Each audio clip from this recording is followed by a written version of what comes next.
Welcome! Today we'll learn about the three main ways to represent organic molecules: molecular formulas, structural formulas, and skeletal formulas. Let's use ethanol as our example molecule. Let's start with the molecular formula.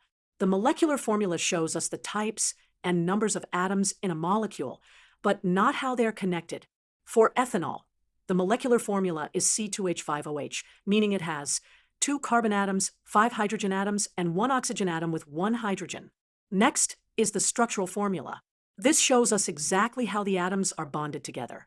We can see that the 2 carbons are connected by a single bond, the oxygen is attached to the second carbon, and all the hydrogens are shown explicitly.